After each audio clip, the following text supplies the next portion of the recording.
All right, here we go. Episode 22 here with Mark Cockerton. Mark, how are we doing today, and where are you reporting live from? I'm doing great, guys. Yeah, just reporting live from Bowmanville, Ontario right now, back home in the native land there. Nice. And how has it been up in Canada? Has it been much different feel than the States in terms of I guess you probably haven't been down in the States since this whole thing started, have you?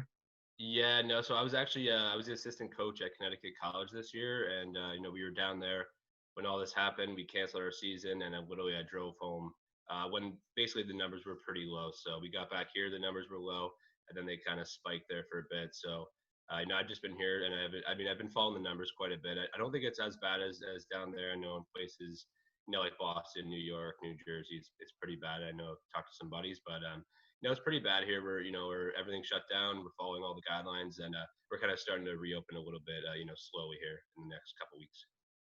And what has been your quarantine workout or prep look like? Have you been getting stick in the hands? You've been shooting a lot. What's Honestly, it's been tough. I live in like a condo out here, so we don't have a big backyard like what I used to grow up in. So it's made it tough, but we got some fields around here. I try to get the stick in my hands, at least every day. There's not much to do, so doing that. And my girlfriend's a big workout fiend, so she gets me out there. We go for runs and do some stairs. At least a few times a week, just to stay active. And she's been a big help in that regard. nice? She's a slave driver whipping you into shape. And then Nice. working on your right hand, obviously, right, is the big one for you. Yeah, yeah. That one, I gave up on that one about 5 years ago. Nice. Well, for anyone who doesn't know you, Mark Cockerton, you were the first Under Armour All-American, even though you're Canadian, back in Yeah. 2010. Won a Minto Cup with Whitby, won a national championship with UVA, won an MLL Championship with the Ohio Machine, and then represented Team Canada most recently in 2018. So I think we've talked about just the caliber of players that have come on this Trilogy Lacrosse Theater. I mean, you've pretty much checked every single box in terms of championships, and excited to kind of talk through each of those. But talk about that, the high school experience as the All-American, the Under Armour All-American. Was that something that was on your radar? Did you know that even existed, or how did you find out about that? I knew it existed. I actually always wanted to play in it. I thought it was, a really cool event. I went down to, we played in the thing called the Brogdon Cup in Maryland a couple years prior, and we actually went to the Under Armour game. And it was with like Shamel Bratton and those guys. So I thought it was an awesome, an awesome event. I would have liked to be a part of it, but I had no idea that I could even be selected. We had our season, and I got an email, and I kind of started freaking out. I thought it was really cool, especially being the first Canadian to do it. There's so many great Canadian players that went through there before me. So to be the first one selected was pretty cool.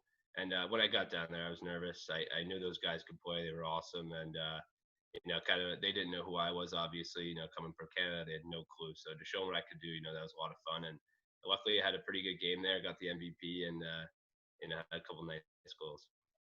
And at that point, were you already committed to UVA at that point? Yeah, yeah. I committed my junior year to UVA. Got it. And what was that? I guess we'll rewind back to growing up in Canada. Obviously, for anyone who doesn't know, your dad, Stan Cockerton, is one of the most influential people in the game, and has had a huge impact on lacrosse. With a three-time All-American, I believe, at NC State back when they had the Division I program. So growing up, I mean, you were always around high level. You played for that first World Championship gold medal team in 1978. What was that like growing up with such a legendary dad? Was it something where you were always around it? Was it something that he did and you kind of just saw, or what was that experience like? Yeah, it was awesome. Just showing up, hearing stories about my dad, and obviously he had a huge influence on me. And one thing that was lucky for me is just being a coach now and going around a lot of guys in the States. They're starting late. My dad got the stick in my hands when I was probably 3 years old. So, a lot of the kids I coach, I ask them when they start. They're typically around, that 10 to 12 range. Whereas, it was lucky for me. I got a big head start on those guys just because of my dad. And, he wanted me to be a lacrosse player to grow up. And, just got the stick in my hands early. And where I'm from in Whitby, Ontario, it's a pretty big lacrosse hotbed. So it was huge. We were always around it. Kids always at the parks playing, and all my buddies played, and we just got into it really, really early. And was he still playing when you were a kid? Do you remember seeing him play, or was it more of he had shifted over to that coaching and kind of guiding the sport role?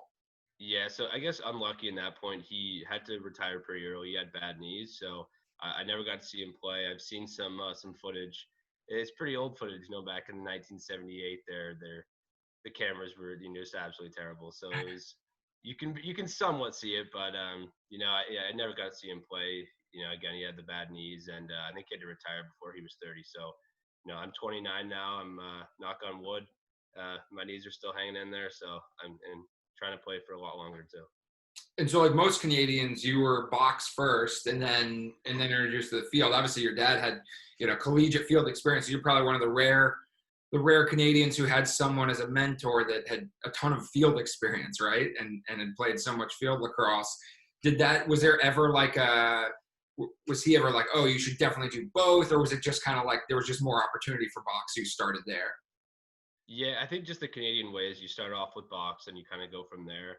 I feel like when I was growing up, I think you start box when you can start when you're 4 till you're 8, and then I think you start getting into field when you're 9, I think it is. But I think the game's grown, tremendously in the field game in Canada. Like back in the day, again, like maybe in like the Zach Greer's era, even, it was really the focus was box lacrosse. Whereas now everybody, if you're good, you want to play down south, play in the States, play D1, play in the MLL, whatever it is. So I think the field game especially has grown a lot. So I would say honestly, it's probably a split 50-50 now. Maybe some kids would prefer box more, but I bet you there's a lot of kids that prefer field as well. And was that something that was always in your head, is going to the U.S. to play high level college lacrosse, even from the time you first started playing Yeah, field? absolutely. Yeah, I mean, I always knew I wanted to play. My dad played, at the highest level there. They were D1, NC State. I always knew I wanted to, go to a top tier, D1 school, and a lot of hard work, and I was able to do that. And one thing I thought was interesting, you obviously played hockey. You're Canadian, so everyone played hockey, right? But you played football too, which Yeah. I think I only know a handful of guys that I played with that are Canadians that played football. Was that Canadian football rules? 3 downs, big round ball? Yeah, absolutely. So I went into it. I had no idea the rules for football.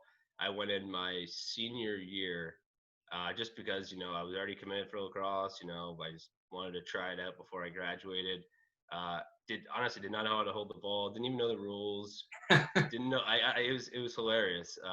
But I went into. I played really well. I was like the MVP of our league, which was hilarious. What position were you in? Played running back. So I'd just get the ball on tosses, left or right, and just kind of run with it. I'd run up to the right side if someone was there. I'd run back 20 yards and trying to go up the other side. It was pretty entertaining. I think that's why people like watching me play, because it was just so unorthodox. And it just looked hilarious. I wish we could get some tape on that. That would have been hilarious. Trust me, I did some searching, but yeah, the old Canadian high school football is not the most. I think they burned that. I think it's gone. You didn't want to go try to be a 2-sport athlete at UVA and play with Chris Long was there, some of the other studs, right? In all honesty, I actually went in after that season trying to do that, and then I roomed with a football guy this summer. We did like a summer program before the actual semester started, and those guys are just crazy athletic, and you waking up at 5 a.m. doing 2-3 day practices. I don't know. I just lacrosse, enjoy my time. That's Yeah. How did UVA happen for you? What was was that a school that you were always a fan of? I mean, it kind of flew under the radar. I think I liked UNC actually the most. I mean, probably like most people, just because the colors. I fell in love in those colors. But I feel like I wanted to go ACC anywhere that had really good academics and really good lacrosse. And at the time, UVA was one of the top 3 schools, I would say, that offered that. I visited Cornell, visited UVA, Duke, UNC, and Ohio State, and obviously all good schools, all amazing schools. So I had options, but at the end of the day, I just kind of liked UVA the most. I like the warm weather aspect. Being from Canada, get a little warmer weather. The campus is beautiful, and just kind of fell in love with it when I went down to campus there. Yeah, I actually had not been to UVA at Charlottesville until I went about 2 or 3 years ago. And yeah, that campus is just Yeah, it's awesome. absolutely immaculate and beautiful. And you first year you got there, you won the championship, right? You won the NCAA championship in your freshman year. Yeah, I actually just got a bunch of videos sent to me. I guess it was replayed on Memorial Day. So, yeah, I was lucky again. I got to play my freshman year and had some plays there in the final. It was pretty cool to go back and see that. Or here's a look. Oh, Here's a look back at 3 minutes of Mark Cockerton. And was 40 was Look at the 41. flow on the kid. Hold on. Most importantly, when you were going through the recruiting process, did they still wear the gate helmets? They did not. They got rid of those. That was honestly that was a positive for me. Those things were disgusting. I thought maybe that would be a deal breaker if you're Yeah, getting recruited and you're like, I am only coming if you switch over to Cascade. yeah, well, I got recruited when I got recruited there, they still had them, but I heard that they were getting rid of them, that they were just switching to Cascade. So that was just huge. Oh, there's the Under Armour game. Oh yeah. That was the first goal that I scored there, so that kind of got the monkey off the back. And where was this? Was this at Hopkins? Towson. Towson. Ooh. We had that one. That one everyone was freaking out on. Yeah, for good reason. Who's that goal? Everyone was like, "What was that?" I'm like, "I don't know. There's a little backyard special there." Yeah, and that kind of stuff, I think it's more on like Twitter and Instagram. You have a lot of like hockey shots and that one hand, the one you just recently posted, that one hand, pick up and then a behind the back. Is that stuff like how do you, if you're talking to a kid who's like, trying that stuff, how do you do something like that in a game? I mean, just a lot of practice. Honestly, the one-handed, pick up there. I practice that all the time at camps. Just kids love it, and I think it's kind of fun just to kind of, to do out there in like kind of the backyard. It's kind of the Thompson brothers stuff. Just fun. Kind of not taking it as serious, doing some fun stuff, some behind the back, some pickups, and just kind of keeps it fresh and keeps the game fun. Yeah, when you were a kid going out and practicing, this is something I think, especially now with the situation that everyone's in, is that stuff that you would go and do on your own? Is that stuff you would do in practices? Like how organized were some of the things that you did to like get better at that kind of stuff? Yeah, I mean, it's something that you only throw a handful, of times maybe in your life in the game. I feel like a lot of kids, they'll want to do the one-handed toe drag or the behind the back, and they want to try it all the time. But it's really only when the opportunity presents itself. So for that one, I didn't even go into that play thinking I was going to do that one-hand pickup. It just kind of happened, and I practiced it a ton, so I just kind of did it. I think I tweeted in it, set the post out like practicing it just for fun, and then you finally bust out in the game. It's like I never thought about doing that in a game. It just kind of happened, and I practiced it so much. I wouldn't recommend just going out there and doing it. You'll probably look like an idiot there, but if you practice it and you can get, I think I can do it. 99 times out of 100. I just got good at it, and but yeah, again, you got to do a lot of practice and before you want to bust out in a game. Well, there's a lot of goals against the Big Red here. A couple of Sholkoff goals. I saw the mountains of snow on the side, and I was like, "Oh, that's got to be Sholkoff. That's certainly Big Red weather there." Absolutely. I hate to say it, but that was one of the things that turned me off Cornell. Just that snow. I remember Tambroni was like, "Yeah, we're tough here. We shoveled the snow before practice." I'm like, "I don't want to be tough. I don't want to do that." So I don't know. There's a one-hander. Another one-hander, yeah. Yeah. Any of these like when you watch this, do you remember? And I talk a lot about, we've had guests of all different ages and different levels, but like, do you remember every goal? Do you remember every game? Like, how much do you like absorb this, or is it kind of like flashes here and there? No, I'm actually pretty good with that stuff. So I remember pretty much every goal that I've scored throughout my college career. Any of these really stick out as most memorable? This one, you're very fired up. This one was, that was, so I scored that one with about 10 seconds left in the game. That was for us to go up 1. And that was a huge game for us just to get us, getting on the right track for my senior season. So that was, I think, our second game of the year. And that got us off to a 2-0 start. And, that one was pretty big. Drexel always played us tough. We got a guest appearance from George George, that's Oh, Cockerton. what's up, buddy? How are you? Good. We're watching Mark score some goals. There we go. This was a cool one. This was against Duke. We were in a tight game here. We ended up losing, but it was on ESPN. So to get this one out there, I think it ended up being an ESPN top 10 play. So Yeah, how many guys did you take on there? 4 on the defense? I think there was about 4. Yeah. 2, get the. I guess this guy read me like a book. He knew I wasn't going right. Went right to my left. If he had gotten that first time ground ball, that play never makes Sports Center right there. Oh, exactly. And then right back to you. Yeah, that was nice.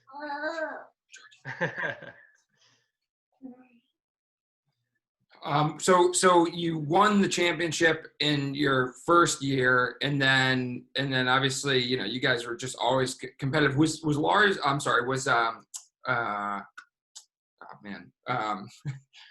blanking. Dom? Yeah, was Dom there all 4 of your years, or did you transition over to Lars? Yeah, no, Dom was there, all 4. I think Lars came in maybe 2 years after I graduated. Got it. And then, when you were going through the process, did you have any idea what you wanted to do after? You obviously the MLL and NLL were pretty well established, but did you know what you wanted to do once you graduated? No, honestly, I had no idea. I mean, I still don't know. Right now, I'm playing, I'm playing pro and coaching as much as I can. Just I love it so much, so I'm trying to do it.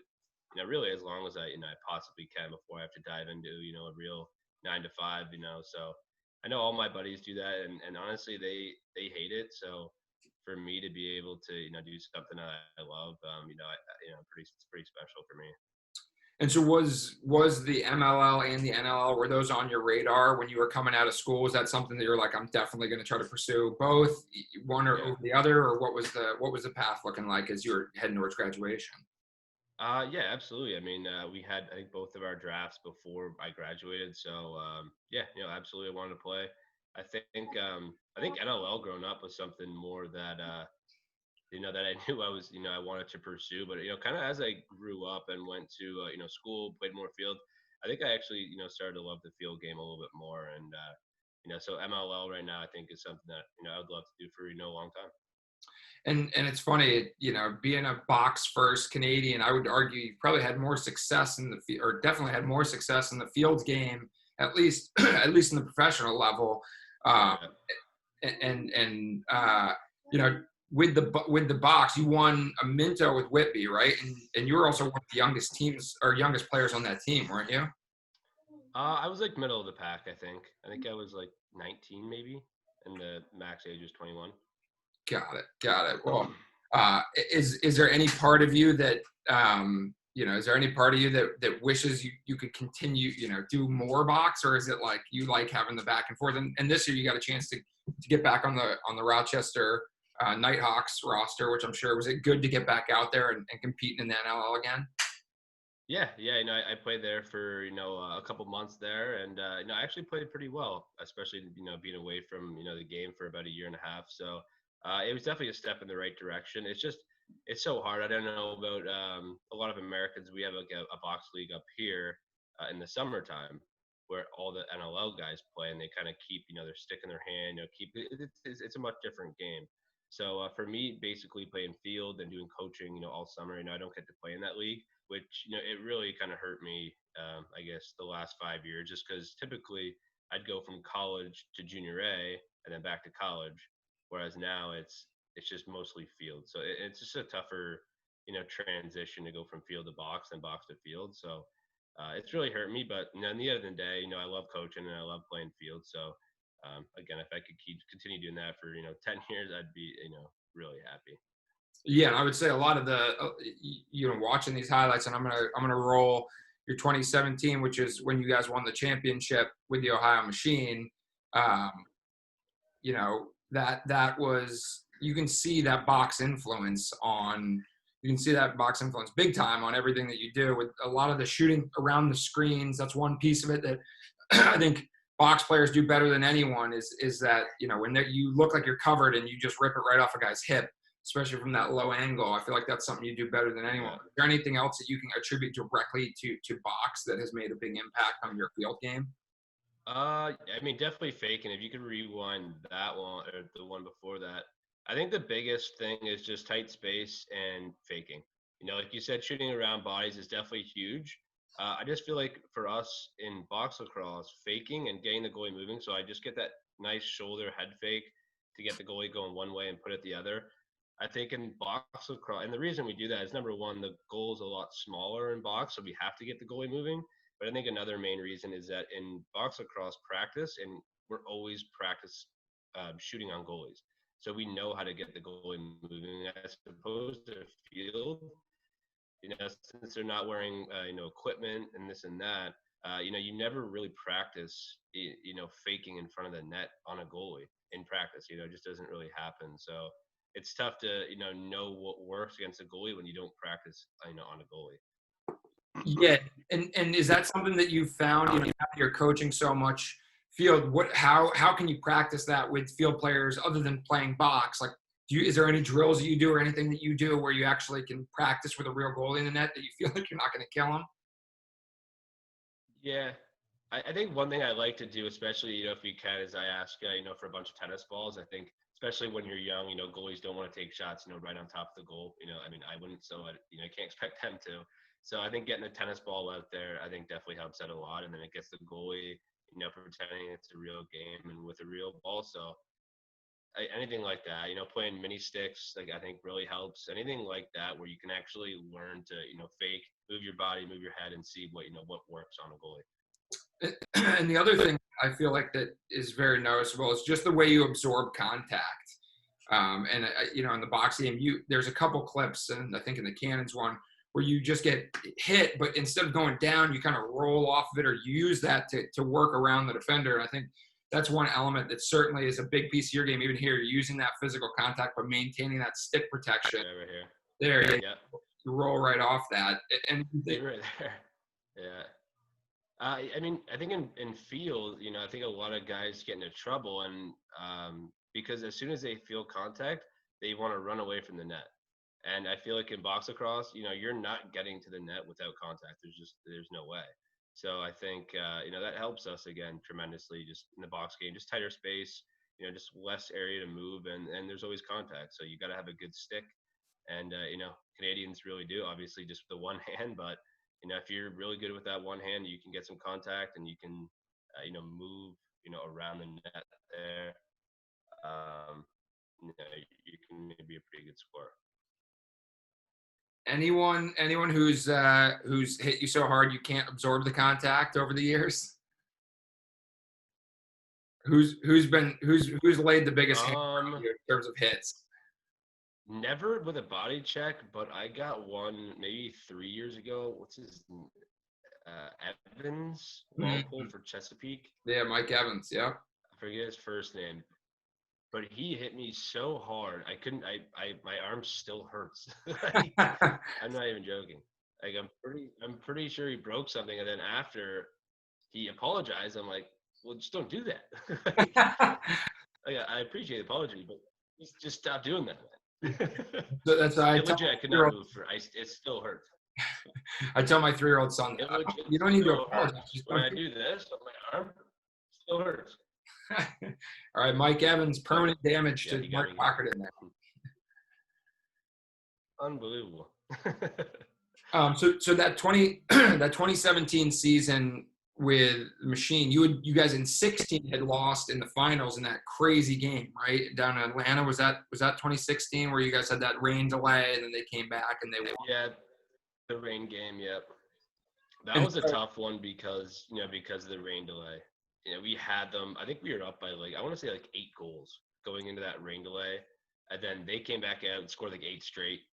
Then we went to halftime. And then I think we came back, we scored another, bunch in a row. We were up, and then I think we had another delay. And then they came back out and scored a bunch in a row. And then I think Eric Law scored at the end, maybe with 3 seconds left to win it. Yeah, that was a tough one. Yeah, just an absolutely wild game. And then I guess it's funny because you had that experience at UVA where you won the championship in your very first year. What was that like, with the MLL being so close? Was there that like hunger and that drive? I mean, how important, I guess, are championships to you? And what was that like when you actually won it in 2017? I mean, it was unbelievable. I think we had a lot of guys that were all, pretty much full-time lacrosse guys, so they're fully invested. And every time, the year before when we didn't win, guys, we're crying. Guys really cared. So when we did finally win it, it was obviously unbelievable. For me, actually, I don't know if you guys knew this, but I think I went to the finals the first 3 years before that and lost all three. So 2014 with Rochester, we lost. 2015 with Rochester, we lost. 2016 with Ohio, we lost. And then 2017, we finally won there with Ohio. So that was pretty cool. So you were due. What you're saying, you were due. I was due. I mean, if I lost 4 straight, that's tough. You got it done though. Marcus Holman came through. And then you made that move the next year over to the Cannons. Was that a shocker to you? What was that? Obviously, you had moved teams before, so it wasn't like the first time you even traded or moved. But what was that? What was your thoughts going into that when you heard that you were going over to the Cannons, and talk about that experience? Honestly, that one hurt. I thought I found a home there in Ohio. I was close with the guys, close with, I thought the coaches. I was the leading scorer on our team after we just came off a national championship run. And then, I got a call, or actually went in after box, and, I wasn't, I was the backup attackman after being the leading scorer. So, it hurt. So we kind of, we got into it a little bit.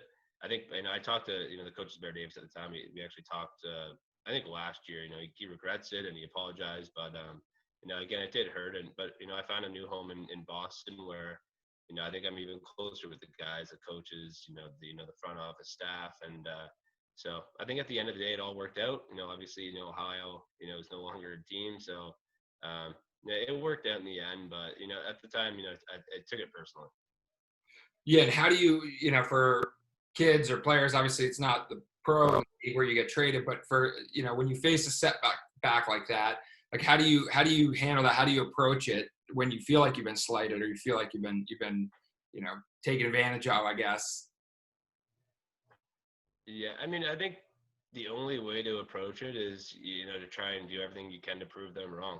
You want to work even harder to show them, that they made a mistake. And, that's kind of what I did. I went to work even harder. As soon as I went to Boston, I think our first game I had 6 goals. I think I had another 6-goal game the next one, and then we ended up playing Ohio our last game of the season, which was pretty funny. And I think I had 8 in that one, so that was a nice touch there. Yeah, I remember. Well, I mean, that was my final season, and so I remember you coming in, and I was like, "Man, yeah, just Mark Cockerton scores 6 goals a game. That's what he does. That's why would you not want this guy on your team? You get a sock trick every game after." But yeah, I don't get it. I was doing that in Ohio too. So I don't know. Well, that was a pretty special year for me, obviously, with it being my last, and then I remember that being my final game. You had quite an outing with those 8 goals. But was that certainly one that you circled on the calendar? Absolutely, yeah. I had that one circled, all season there. So absolutely. So luckily they went in there. I really wanted to, that one. And anything that stuck out over your time with the Cannons as this is why I play the game, or this is why I love the sport? I mean, I think just competing, with my teammates every weekend. Lacrosse is a weird one, unlike other sports where, you only get together, once a week. So, to be able to, be a 29-year-old and make a living off it and come together with my teammates, every single week. I really am blessed, and it's made me love the game even more. So, you're used to, in college going out there, being forced to go out there every single day for hours and hours a day. Whereas now, I want to go out there in the field because I miss it so much. And then you finally get there Friday night, you get with your buddies, get with your teammates, you practice, and then, big game day Saturday. And then, Saturday night you hang out, you have some fun. And then next week you get back at it. And you guys moved to Quincy this year with the Cannons. What was that like, having almost like your own home field? I obviously have a lot of memories from Harvard, but you guys really kind of set up shop there in Quincy. What was that experience like, making that move? Honestly, I loved it. Harvard was a cool spot, obviously, just with the history with, Harvard Stadium. It was a really cool stadium, nice and big. But Quincy was awesome. Like you said, for it to be, our stadium, home of the Boston Cannons, it was unbelievable. And, they did a great job. I remember going there in training camp and, it looked okay. No one really, knew what to expect. And then we came back, a couple months later for the season, and they completely renovated it, put a whole new stands, and it was really cool. We got great fans that year. We got a band playing before every game. It was a really cool experience, and the fans out in Quincy, are unbelievable. Anywhere in Boston, they support you, and just to have that stadium on our own was really cool. And obviously you've talked about just, you had the opportunity to potentially play in the PLL or the MLL, but the relationships you built with the players and the team and stuff was the reason that you stayed in Boston. And now with this current situation, I guess what are you most looking forward to about getting back on the field and getting back out there? Yeah, honestly, just playing it. I just want to, I've been waiting for, a date for us to come. I know the PLL set their date. I've just been, anxiously waiting a date, and I think everyone has. We just want to get back out there and, play some lacrosse. We lost a tough one last year in the semis, so we're looking to get back at it and win it all this year. We picked up some new guys. We have a stacked team. I don't know if you've seen our roster. Offensively especially, our starting six is pretty deadly. So A lot of Canadians, a lot of Canucks, a lot of Canadians, right? Yeah, we got to get over the border. So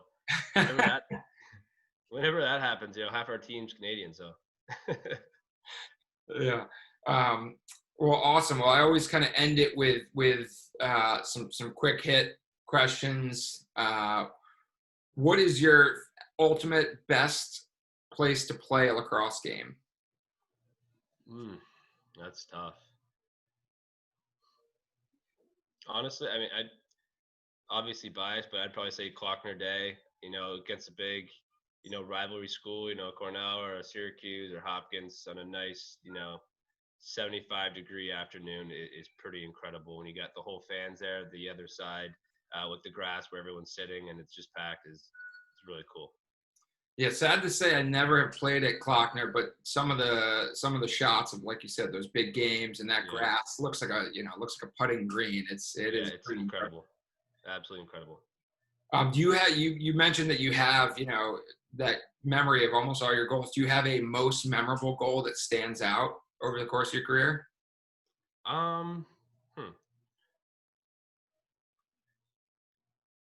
Honestly, maybe none that stick out. I mean, the Duke one that we saw earlier is definitely up there. I think I had a low to high against Hopkins in our first round in my senior year of the playoff. We ended up losing the game, but it was the first goal of the game, and I was fired up after that one. And then probably the Final Four, I think, my second goal of that game, just a split left, low to low. That one, I think that was to get us up by like 10 against Denver in the Final Four. So that one, I think that one was pretty cool too, just to, have that lead set. And, everyone was freaking out that, at that point, I think we knew that we were, going to win that game. So that was cool. You felt like a 10-goal lead was safe? Yeah, I mean, against that Denver team, they had a bunch of Canadians. They could score. So I think we need to get double digits. We still, I think, put on a couple more after that. So, yeah, 10 was good, I think. Do you have any embarrassing lacrosse memories? Or a most embarrassing lacrosse memory, I should say? I'd probably say maybe not on the field, but we were at the Final Four. We were playing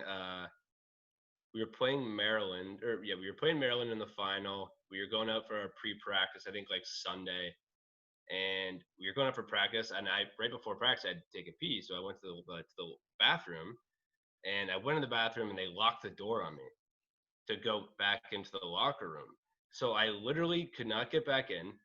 So I was banging on the door. Everyone was out on the field. No one was there. So I contemplated just taking a snooze on the ground because I just wanted to give up.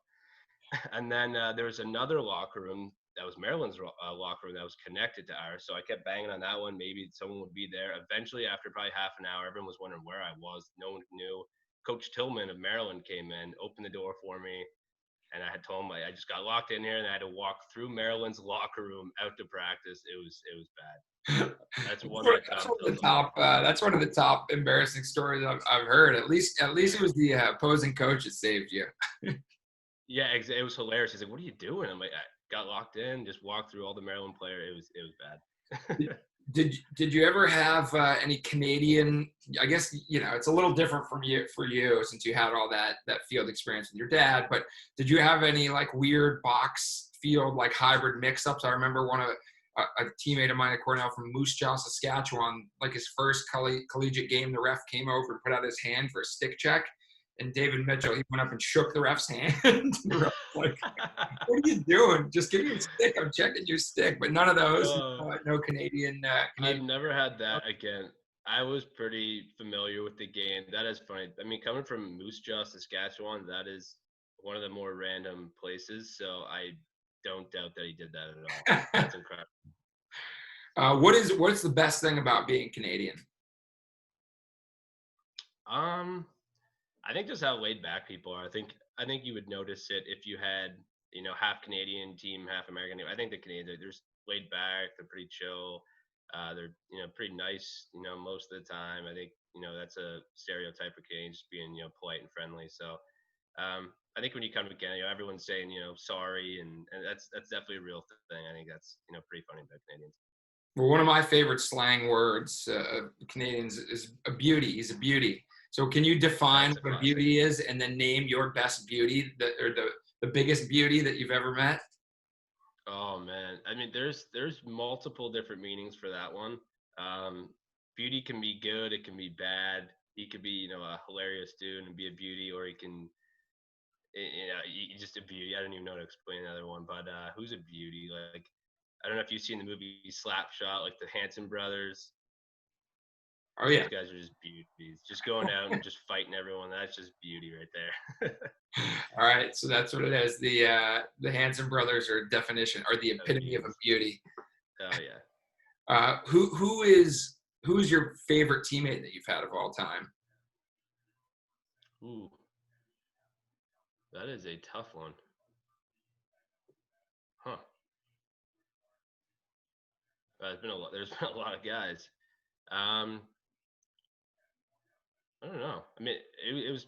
I mean, I've had a lot of good buddies over the day, but probably my brother. I think he was my roommate in college, so to be able to go to UVA with him, and spend pretty much all my time just living with him, to have my brother there at UVA was probably the most memorable. I think. That's an answer that mom and dad are gonna feel good about right there. Exactly. Yeah. How about most influential person on your lacrosse career? I think a player or anything. Anyone who's influential.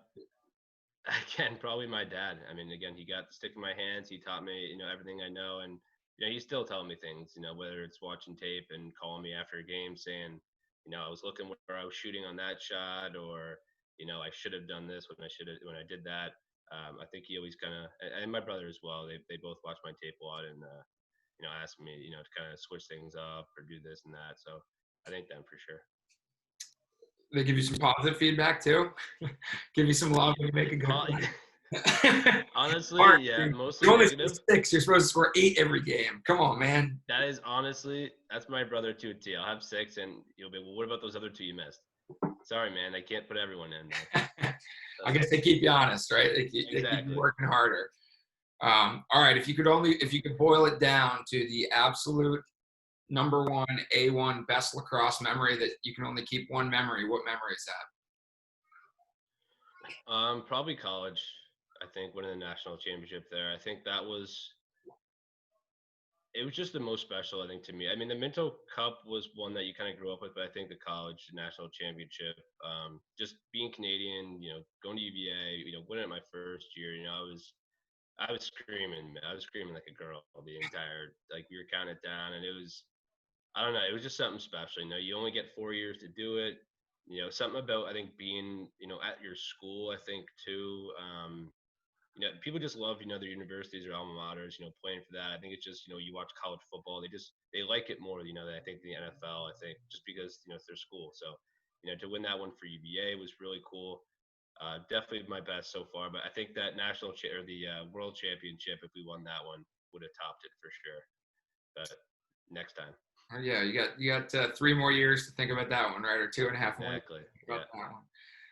Well, Mark, I really appreciate you coming on. You know, it's been awesome getting to know you over the years, and I actually meant to pull the video. You know, getting to coach with you was a lot of fun this past summer down at our Future Aces South, and hopefully we'll be able to get back out there on the field coaching kids again. But you know, your creativity and ability to play the game and do it in a very laid back way, I think, is something that a lot of kids can aspire to and provide a lot of inspiration. And, I still remember, I think your first weekend when we were up in, I think one of your first weekends with the Cannons, I scooped you up and we went over to grab tacos in like some random town in northern Massachusetts. And that was the first time I got to sit down. Oh, it was Chipotle. I think we had some Chipotle or Qdoba. We had Chipotle. Huge Chipotle guy. Yeah. So I remember that. So warmed you were doing right there. I think you were doing work or something on the computer, and I kind of walked by, and you said you were going to grab some food, and we just kind of Chipotle. Can't go wrong. There you go. Chipotle breaks down all barriers and welcomes all new friends. So absolutely. Thanks again for doing this, and good luck. And hopefully you'll get back out there with your college boys here coming up soon, and have a great rest of the week. Awesome stuff. Yeah, no, thanks for having me. Now it's a good time. And again, hopefully we can get out there and start coaching some kids, soon this summer. Awesome. Thanks, Mark. All right. Take care.